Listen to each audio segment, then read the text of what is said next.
அந்த வானத்தை போல மனம் படைச்ச மன்னவனே, பனி துளிய போல குணம் படைச்ச தென்னவனே,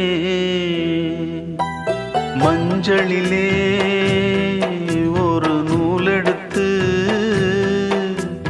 விண்ணுக்கும் மண்ணுக்கும் சம்பந்தம் உண்டுன்னு சொன்னது யாரு? அது மன்னவன் பேரு.